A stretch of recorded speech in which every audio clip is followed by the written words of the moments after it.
Welcome, Pathfinders, to the Find the Path character introduction for our Tales from Darkmoon Vale series. I am your host for today, Ross Scoggin, and I have alongside with me here Rick Sandidge, a voice that needs no introduction to our listeners out there. Hi, Rick. Thank you for introducing me anyway, Ross. Thank you for joining me, Rick. And today I think we're going to take a little discussion as to what are you playing for this? Because I think the listeners out there are going to be very curious. I mean, what all of us are playing, aside from me, because, Gamemaster. I think they're going to be especially curious as to what you're playing, as I think this is the very first time they've ever gotten to listen to you play a character. It will be the very first time that they've gotten a chance to listen to me play a character. To be perfectly honest, I don't get to do it much off air either, so yeah, it's going to be fun. It's going to be a fun, exciting experience. So I hope everyone is going to be interested and exciting with what I've got planned. So, and I think we're going to talk about that a bit today. We are. Give everyone a tease, just a little taste of what they could expect tuning into the main show. For today, I think we're going to primarily cover our ABCs, a good place to begin as any. And for those of you who are not familiar, this is a look at the core aspects of 2nd edition character creation, which include ancestries, background, and class. Mm-hmm. So, Rick, I suppose, first of all, go on ahead. What is the name of your character, and what is your character's ancestry? I'm going to give the audience my character name, and I'm going to give them a second to just guess what my ancestry is. I am going to be playing Volgrim Onsvar. Volgrim Onsvar. Oftentimes known as Grim or Old Grim to his friends. Well, I wonder if you all can guess out there at home or your car or wherever it is that you're listening to us, what exactly Rick's ancestry is. I think I know. I should preface it with saying I am not an Ulfin warrior, which would have been cool. In fact, I am actually playing a dwarf for my ancestry. For your dwarven ancestry, what did you choose for your heritage? I decided to go with the strong-blooded dwarf.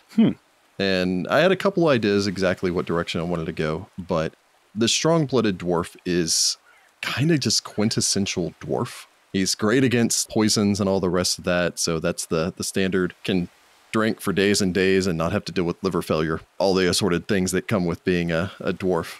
I love the dwarven people, and I love what Pathfinder has done with dwarves, where there's a lot less focus on the standard Tolkien stereotypical fantasy dwarf. Yeah. And a lot more focus on their tribes and, the new clan elements, the clan daggers, which are an amazing new addition to it, the amount of depth that they offer. And so that's something with 2nd edition I was really looking forward to diving into. And let's be perfectly honest, and I'm sure someone out there is going to agree with me, if not most people, dwarves are horribly underrepresented in Pathfinder. And I'm here to fix that. True. Well done, Rick. I'm glad that you've taken up the reins of dwarfdom for all the Pathfinders out there. Well, in that case, then, I suppose let's move on to our Bs, in this case, background. For Grim, what has he done with his life so far? So Grim has a scout background. When you let us know what we were playing, when you announced to us that you wanted to do the Tales of Darkmoon Vale, the story of Hollow's Last Hope, it's this amazingly detailed, dark, wooded area. There's an entire book just about that. And so I wanted to play a character that, even if my class isn't necessarily at home in nature, that my character would be. And so I chose the scout direction and also gave a little bit of just kind of a military bent to it. Your character is ex-military. Do you have any teases or anything about what sort of military organization he was a part of, what he did maybe with some of his life? Let's just say that he was a defender of the dwarven people before he settled down in the Darkmoon Vale region. And he had a very strong religious bent even before his eventual departure from the dwarven lands. I see. Interesting. Finally, I suppose we will get into our Cs, in this case, class. So, Grim, what are you playing? I have gone with the champion. I love the paladin in 1st edition. Same. And I really wanted to explore the new champion class. And maybe this will disappoint some people because it is going back to a little bit stereotypical, but no, I just went paladin. I'm a paladin. I am a champion. There is a slight twist there, and I'll go ahead and let our audience know about it. I'm a paladin that primarily follows Torag, but I'm actually a paladin of the Dwarven Pantheon. Interesting. So I actually use the new Pantheon rules from the Lost Omens Gods and Magic. Ooh. Which is really cool. Yeah. It also adds additional restrictions to my character's code, so that's going to be fun. And I will be sure to to utilize the rich fabric of the Paladin code.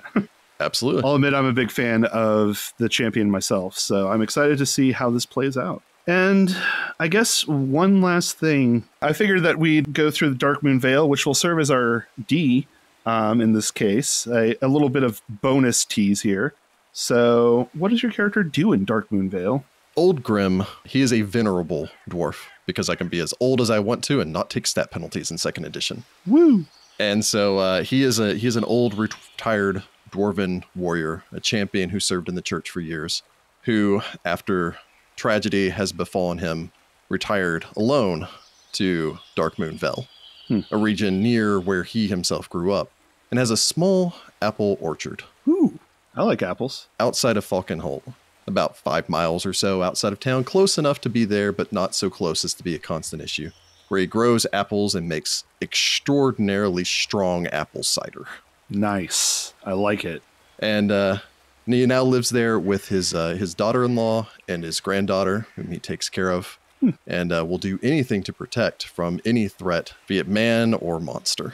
And so I'm interested in seeing what challenges arise and force Volgrim to dust off his old armor, pick up his old hammer, march back out in defense of his new community, because Torag is nothing if not dedicated to the defense of his people. It is very true. And while he probably doesn't like a whole lot of people in Falcon's Hollow, because let's face it, they're not great people, he still will defend the place to the death. I'm eager to see what's going to happen. The best part about Dwarf pulling out old weapons and armor is that Dwarven weapons and armor are certainly built to last, so... You know he's been taking care of it. Actually, I think it is anathema to me to not take care of that. I'm going to get to use the word anathema a lot. I'm loving that.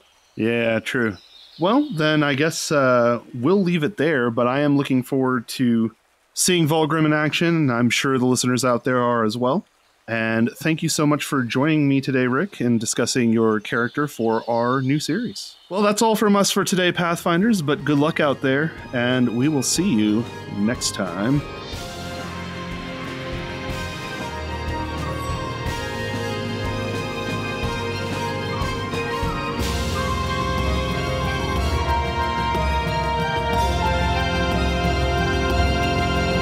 Find the Path Ventures is an officially licensed partner of Paizo Incorporated.